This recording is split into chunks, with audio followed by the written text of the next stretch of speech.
J'ai le plaisir et je remercie Yazdan Pana de venir et nous présenter l'ANRS MIE, qui est une nouvelle agence, comme vous le savez, et donc qui est chargée de s'occuper sur les maladies infectieuses émergentes.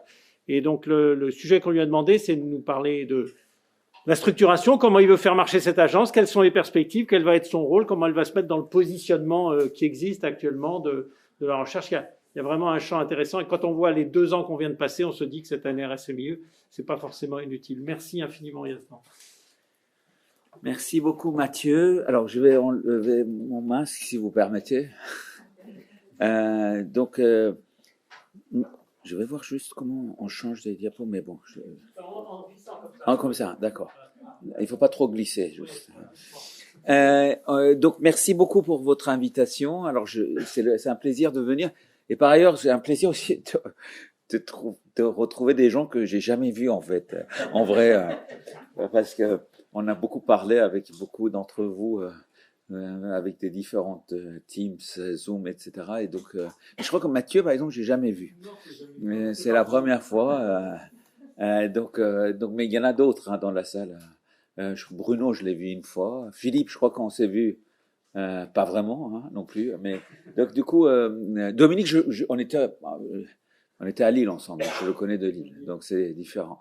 Donc en tout cas, merci beaucoup pour votre invitation. Donc effectivement, je vais essayer de vous présenter cette nouvelle agence qui s'appelle la NRS Maladies Infectieuses Émergentes, et essayer de vous dire un peu comment on est en train d'essayer de mettre en place des choses, en sachant que bien sûr on a mis en place une agence pendant une période de crise, qu'on est toujours en cours, et vos remarques et vos commentaires sont bienvenus, n'hésitez pas.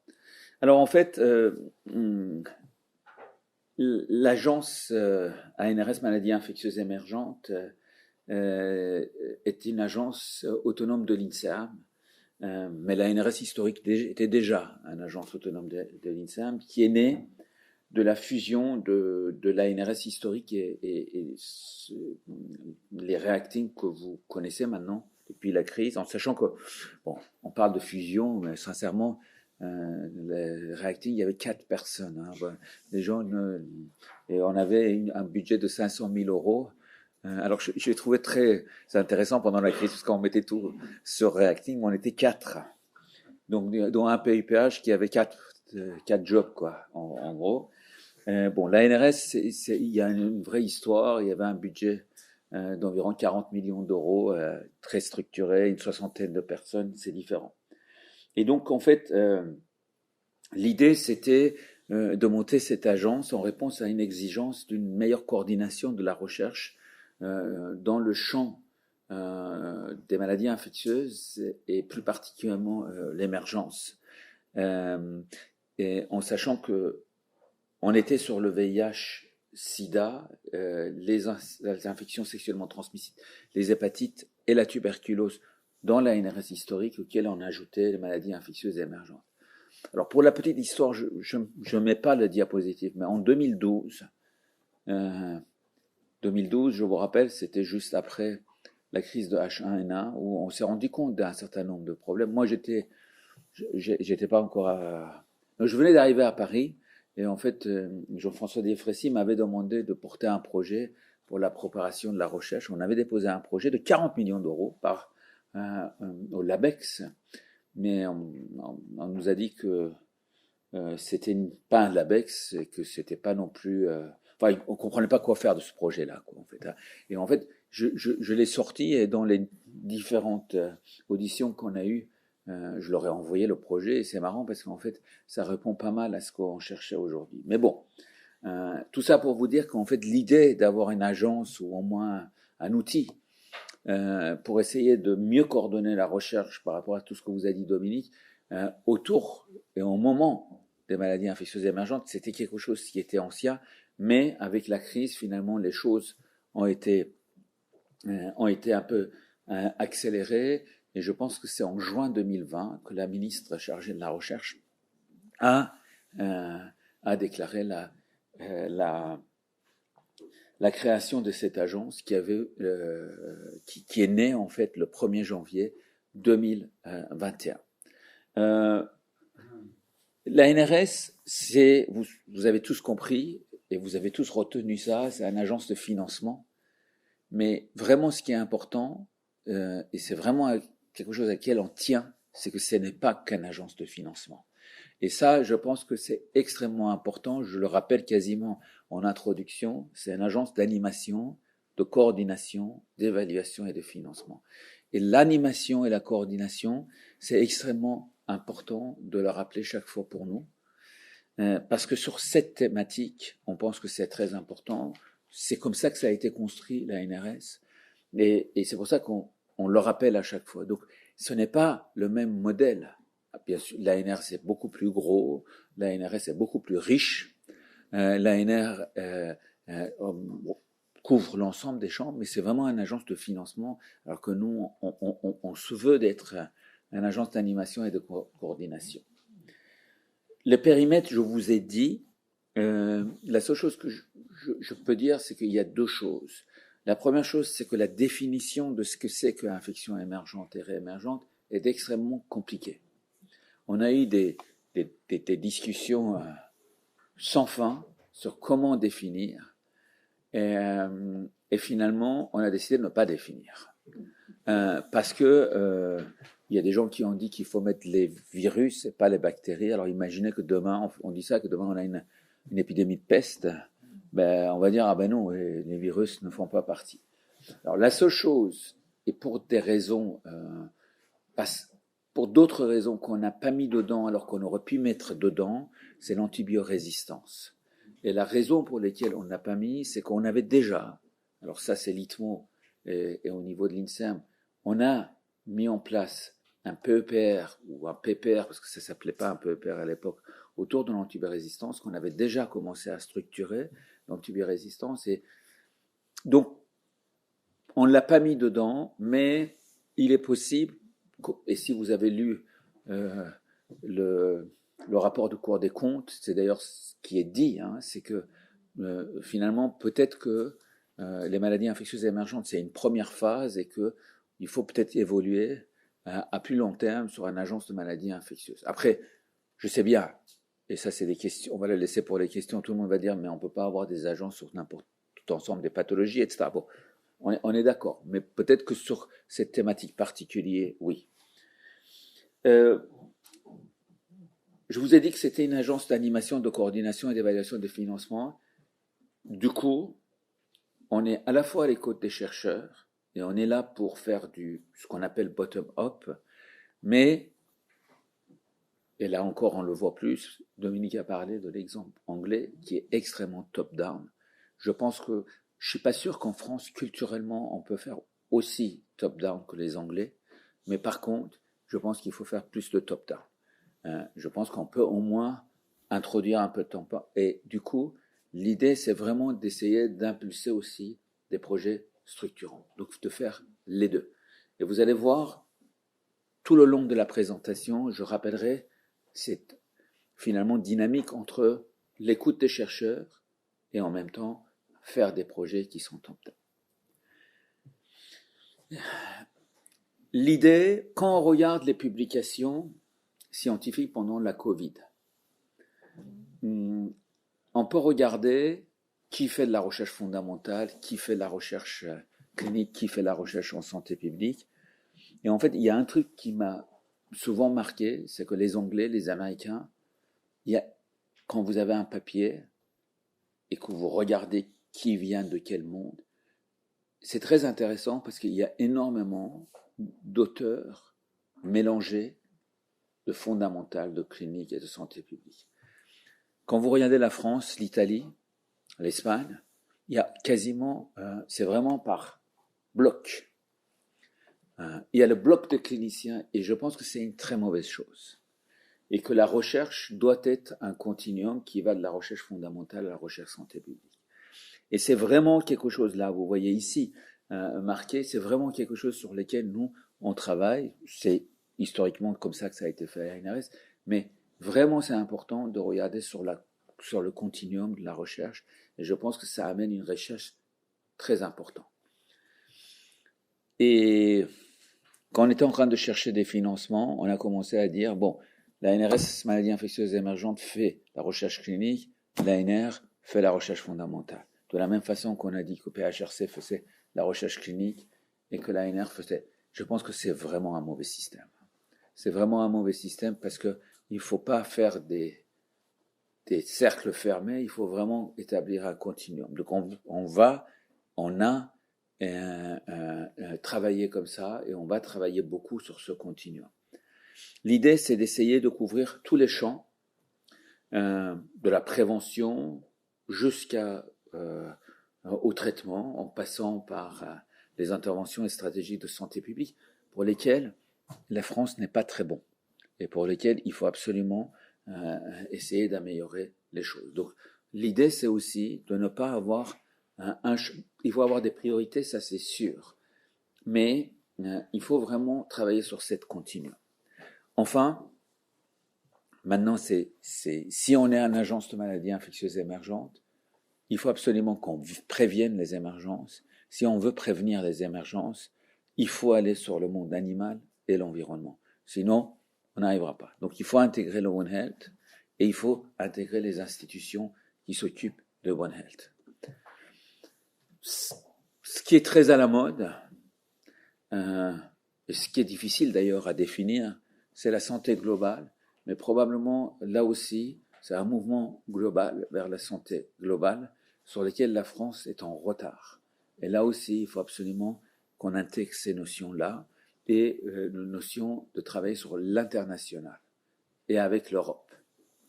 Et ça aussi, c'est très important.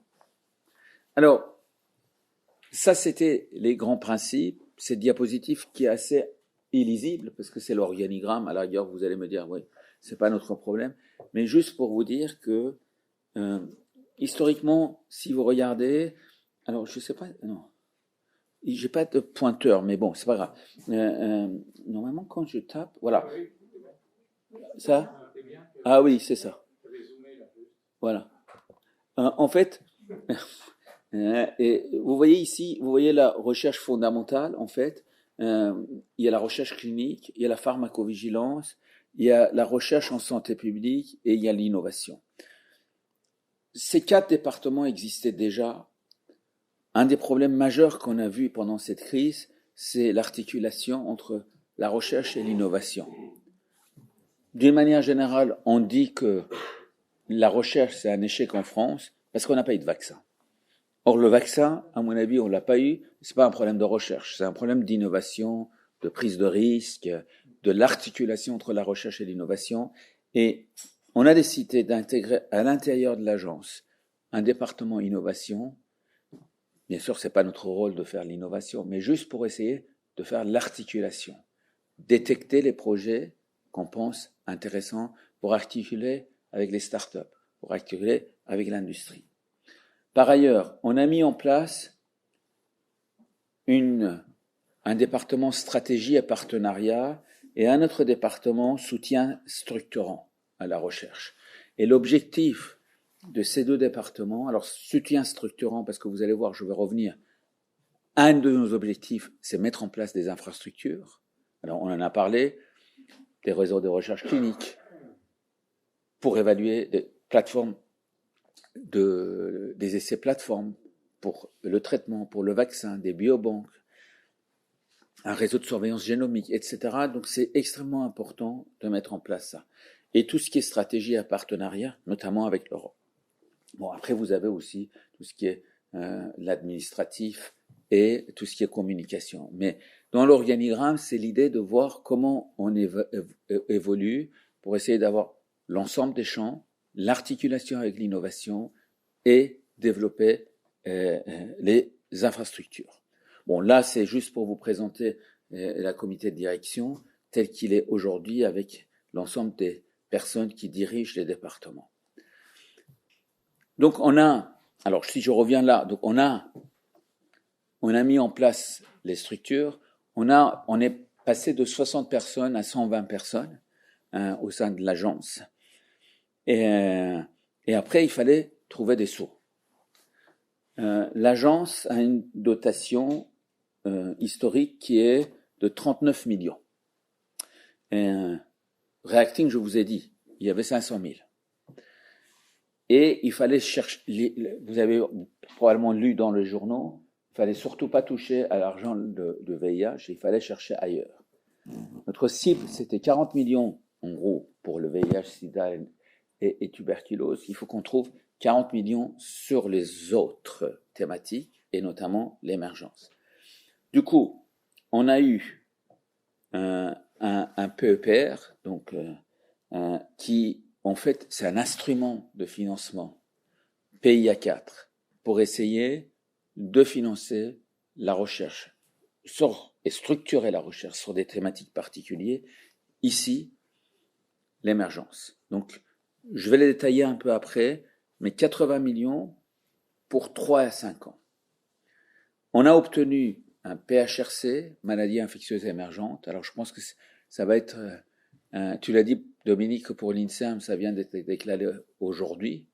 Normalement, le PHRC va être, d'une manière générale, le document des PHRC va partir, je pense, cette semaine ou la semaine prochaine, et il y aura PHRC maladie infectieuse émergente sur, un peu comme les PHRC cancer, sur les maladies infectieuses émergentes qui sortiront du socle de PHRC classique. En sachant que, avant de faire ça, on est allé regarder, et en dehors de grippe, il y avait quasiment rien sur les maladies infectieuses émergentes dans le passé, et ça atteignait même pas 1 million. Là, l'idée, c'est d'essayer d'avoir 10 millions par an. Là où on n'est pas encore arrivé, on a eu 10 millions, alors j'ai mis entre parenthèses, parce qu'on a eu 10 millions pour 2022, mais on veut que ça soit 10 millions pérennes, parce qu'on ne peut pas travailler sur les maladies infectieuses émergentes si on ne travaille pas sur les maladies infectieuses émergentes dans le Sud. Or, ni le PEPR, ni le PHRC permettent de financer le Sud. Et si on a une agence sur les maladies infectieuses émergentes qui ne permet pas de financer la recherche là où il y a l'émergence, et c'est très mauvais. Ça veut dire qu'on est complètement à côté de la plaque. Donc du coup, on continue à travailler. On a pas mal avancé, mais ce n'est pas encore gagné. Ensuite, vous avez parlé de CapNet qui va évoluer, mais l'idée c'est de pouvoir financer la recherche pendant la crise et de manière coordonnée pour que ce ne soit pas comme la première vague où il n'y avait aucune coordination. Et par exemple, parce que j'étais impliqué, 17 études en France sur l'hydroxychloroquine. Donc, je ne dis pas qu'il ne faut pas faire loin de moi de penser qu'il ne faut pas faire des études sur l'hydroxychloroquine, mais 17 avec des études qui ont fait 2 patients, 4 patients, c'est beaucoup d'énergie et d'argent. Donc du coup, l'idée du CapNet, c'était un peu de coordonner. Donc on a eu 50 millions d'euros en 2021 pour financer la recherche autour de Covid et 20 millions, on vient d'obtenir 20 millions en 2022. Il y a un comité scientifique, d'ailleurs Dominique fait partie, Mathieu fait partie, mais d'autres, mais autour, parce qu'il y a pas mal de comités pour essayer de faire ça de manière indépendante, par des gens qui sont indépendants. Et là, on vient d'obtenir 20 millions d'euros, et ça permet uniquement de financer la recherche pendant la crise. Donc vous voyez finalement, en dehors du Sud, qui reste le point noir sur lequel on travaille, ça n'a pas été si mal que ça. Et il faut peut-être remercier aussi les pouvoirs publics parce qu'ils nous ont écoutés. Par contre, c'est pas aussi simple que ces 39 millions d'euros parce que c'est des gouvernances différents, c'est des guichets différents. Donc voilà. Mais bon, on va s'en contenter. Donc, en gros, on a embauché les gens, on a restructuré un peu les choses, on a essayé de trouver de l'argent. Alors ça, c'est juste pour vous dire, le PHRC, j'ai un peu détaillé sur cette diapositive, pour dire qu'il y aura un programme de recherche clinique nationale en maladies infectieuses émergentes, le budget de 10 millions, qui est complémentaire avec le PEPR, qui est plus fondamental sciences sociales. C'est un calendrier identique avec les autres PHRC, Mais cette année, on pourrait avoir un PHRC accéléré, probablement au mois de juillet, parce que là, le PHRC, c'est pour mars de l'année prochaine. Et normalement, note d'information, bientôt. Donc, finalement, la gouvernance globale, embaucher les personnes, trouver de l'argent, et après, placer les gens. Donc, on est dans un bâtiment super moderne, où va être d'ailleurs l'agence d'innovation, qui vient d'être créée, ça Dominique l'a dit, qui est le Paris Santé Campus, qui est, alors il faut toujours surtout pas dire 15e parce que le maire d'Issy-les-Moulineaux ne sera pas content. Donc c'est vraiment c'est à la frontière entre Issy-les-Moulineaux et donc on vient de déménager il y a 15 jours. Alors maintenant, tout ça étant dit, il est important maintenant de dire c'est quoi les priorités de recherche. Je vous ai dit, on écoute, mais il faut qu'on ait des priorités de recherche. C'est très important. On peut pas tout faire. Il faut qu'on priorise. Il faut qu'on dise c'est quoi les priorités de recherche pour notre agence. Alors, il y a des priorités structurantes au sein d'agence. Je vous ai dit l'importance de lien entre la recherche fondamentale et les sciences sociales.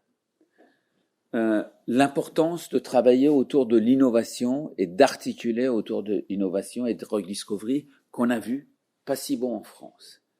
L'importance, on a vu l'impact des populations, d'avoir une approche populationnelle. Donc ça, c'est vraiment, c'est finalement des priorités qu'on met en avant, mais qui sont aussi des philosophies de l'agence. Si on travaille sur les émergences, il faut absolument travailler sur les territoires d'outre-mer. On a vu l'épidémie de chikungunya, on a vu l'épidémie de Zika, l'épidémie de dengue, etc. On a vu aussi, même avec la Covid, les problématiques qu'il y a. L'idée, c'est vraiment de faire des hubs régionaux avec des infrastructures dans les territoires d'outre-mer. Il faut renforcer, on a déjà des liens, mais il faut renforcer ces liens avec nos partenaires au niveau international. Et juste pour vous montrer, ça c'est le réseau de l'ANRS dans les pays à ressources limitées et partout ailleurs. Il y a en point bleu les sites partenaires. Il y a un site au Brésil, Sénégal, Côte d'Ivoire, Burkina Faso, Cambodge, Vietnam, Égypte. C'est des sites où il y a des partenaires, où il y a des partenariats au long cours. L'idée, c'est de faire d'ailleurs un réseau de partenaires pour essayer de mettre en place. Et après, bien sûr, on finance aussi de manière individuelle les projets, mais l'idée, c'est vraiment d'avoir des partenaires durables avec qui on travaille au niveau de nos collègues. Il faut, ça a été dit, et c'est quelque chose sur lequel on travaille, vraiment augmenter, renforcer nos liens avec les pays européens, par exemple sur le plateforme de recherche clinique en Europe, c'est vraiment quelque chose qu'on essaie de renforcer parce que l'Europe est une force importante et probablement on n'a pas, certainement, en tout cas sur la première partie, on n'a pas réussi à travailler assez. J'ai vu au moins 5 fois ou 4 fois les gens de Cour des comptes. Donc, on commençait à se connaître, quoi, en fait. Et en fait, il y avait une personne qui était un ancien ambassadeur, et quand on parlait de l'Europe, il m'a dit, vous savez, l'Europe a été créée pour l'économie, pas pour la santé, et l'Europe de la santé n'existe pas. C'est pas anormal que vous avez pas. Et c'est extrêmement compliqué de mettre en place. Je pouvais pas savoir, je pensais jamais que c'était aussi compliqué pour mettre en place un essai clinique européen. Et je pense que, par contre, ça ne veut pas dire qu'on peut pas changer les choses. Par ailleurs, l'idée, c'est vraiment avoir une politique de jeunes, la parité. C'est fondamental aujourd'hui. Et il faut vraiment changer les choses. Et la science ouverte, pour lesquelles on n'est pas bon. Ça coûte, la science ouverte. Et c'est vraiment quelque chose qui est maintenant devenu important. Je vous ai dit qu'on va travailler beaucoup sur les infrastructures. Donc, on a identifié la chimie médicinale, l'expérimentation animale, les biobanques, les cohortes. Par exemple, juste pour vous donner un exemple, parce que je pense que c'est pas possible qu'on n'ait pas une cohorte de soignants en France, quoi. C'est pas possible, juste. Il faut qu'on mette en place une cohorte de soignants en France pour essayer de suivre les choses. Les plateformes d'essais cliniques, traitement, vaccin, où on a pas mal progressé. Les big data, alors, je pense que Dominique est impliqué, Bruno est plus impliqué encore. Essayer de travailler sur la recherche clinique en ville où c'était un échec total. Échec total, et essayer pour ça de mettre en place des centres de méthodologie et gestion en ville, d'essayer d'avoir des arcs en ville, donc essayer de vraiment porter ça, et les aspects réglementaires juridiques qui nous ont beaucoup aussi impacté. Alors là, peut-être que ça vous intéressera moins, mais là, c'était les principes généraux. Il y en a peut-être d'ailleurs beaucoup, je reviendrai à la fin. Pour chaque pathologie, on a essayé de définir avec les chercheurs eux-mêmes, par plusieurs réunions, on a essayé de définir quelles étaient les priorités. Par exemple, sur le VIH, le dépistage et accès aux soins, la prévention et santé sexuelle, vivre et bien vieillir avec le VIH, la guérison et le vaccin.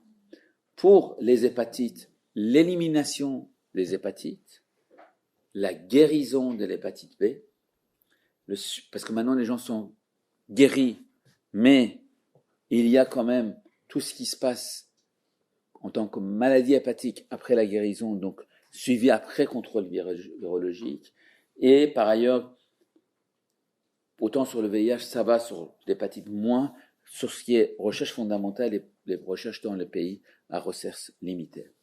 Sur la tuberculose, le diagnostic et les biomarqueurs, le traitement, le vaccin et les corrélats de protection. L'idée, c'est que quand on fait des appels à projets, jusqu'à maintenant c'était complètement ouvert, maintenant on peut faire ce qu'on veut, mais on donne des priorités sur ces thématiques-là en disant ces thématiques-là vont être favorisées pour essayer aussi de faire pousser la recherche sur ces thématiques-là. Et enfin, pour les maladies infectieuses émergentes, avec l'idée qu'on ne soit pas dans la crise seulement, on ne soit pas dans la riposte, mais qu'on soit dans la prévention. Et pour ça, mieux comprendre ces maladies-là et donc les prévenir. Et donc, il y a toujours la phase de crise aiguë et la préparation. Et l'idée, c'est de monter un PEPR sur vraiment la préparation et essayer de pousser la préparation. Et donc, du coup, d'où le PEPR, qui a 5 objectifs et 12 actions. Alors, je ne vais pas aller sur l'ensemble des objectifs de PEPR, mais l'idée, c'est vraiment, 1, d'accélérer les connaissances, 2, renforcer les infrastructures, pour avoir une stratégie de préparation et de réponse. Et l'autre truc très important, c'est d'essayer de booster l'innovation. Donc c'est vraiment les points importants de PEPR, avec l'idée de comprendre les mécanismes qui permettraient d'anticiper, si possible, prévenir les émergences, que ce soit la biologie des agents infectieux, caractériser les micro-organismes ayant un potentiel d'émergence, franchissement de barrières d'espèces. Donc vous voyez, c'est pas uniquement de santé humaine, mais c'est aussi animal. Caractériser les mécanismes de diffusion des agents et leurs conséquences sanitaires chez l'homme. Donc, étudier les mécanismes physiopathologiques de la diffusion et de la transmission, mais aussi des mesures barrières efficientes pour limiter la diffusion. Ça, c'est des choses qu'on peut faire pour les maladies respiratoires, mais en dehors de la crise. Et enfin, développer vraiment les anti-infectieux dans le domaine thérapeutique et préventif. Donc, c'est pour ça qu'on a eu 80 millions d'euros. Normalement, il va y avoir un appel à projet en automne. Je ne vais pas dire le mois parce que je vais m'en planter. Mais dès qu'on a alors c'est validé, mais on n'a toujours pas reçu le papier. Donc dès que le papier est reçu, on va essayer de mettre en place les différents groupes pour essayer de commencer à préparer les appels à projets. Donc, c'est les appels à projets qui sont des appels à projets aussi pour structurer le monde de la recherche autour de ces thématiques. En gros, si je devais un peu résumer les missions de l'agence, c'est de accélérer le champ des connaissances, que ce soit de la recherche fondamentale à la recherche en sciences sociales. Là, on donne des priorités, mais on écoute le terrain et on fait des appels à projets. 2, on est là pour renforcer les infrastructures. Essayer vraiment de mettre des infrastructures, que ce soit réseau de recherche clinique, des cohortes, des biobanques, les plateformes d'immunomonitoring, des plateformes d'intelligence artificielle, des choses que des chercheurs ont besoin pour faire ce qu'on n'a pas pu faire pendant la crise. Et enfin, dynamiser l'innovation, technologie et recherche. Pour les 2 premières, via tout ce que je vous ai montré jusqu'à maintenant, et pour le 3e, il faut savoir que le PEPR fait partie d'une stratégie nationale d'accélération des maladies infectieuses. Et en fait, il y a un volet 1 qui est la recherche interdisciplinaire, dans lequel il y a le PEPR, mais il y a aussi un autre, d'ailleurs, je l'ai pas mis ici, mais il y a un autre PEPR qui est Présote, mais qui est sur l'animal. Mais après, il y a un volet 2, qui est un volet innovation. Et dans le volet innovation, vous avez des appels à manifestation d'intérêt pour maturer les projets innovants, des appels à projets de recherche pour des projets ambitieux. D'ailleurs, il y a beaucoup plus d'argent dans le volet 2 que dans le volet 1. Et soutien aux plateformes de démonstration ou de validation de contre-mesures. La mesure 6, c'est très important. Ça veut dire que si on a mis en place une plateforme de recherche clinique, par exemple, que cette plateforme, on puisse le financer de manière annuelle pour que ça reste chaud et que on n'ait pas besoin simplement de l'activer pendant une crise.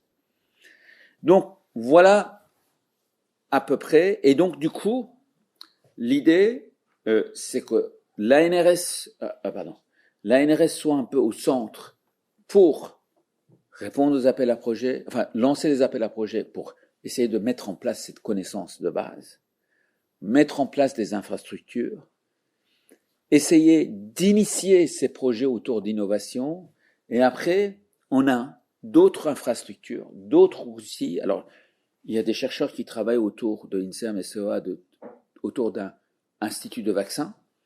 Il y a, vous avez vu la semaine dernière, un appel à projet autour des bioclusters qui, lui, n'est pas piloté par des académiques, mais plutôt par des industriels. Il y a les IHU, il y a un autre appel à projet.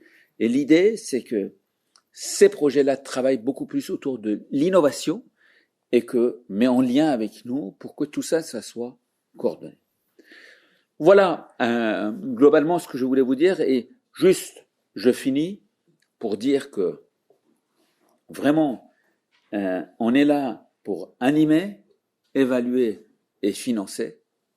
Il y a vraiment l'ensemble.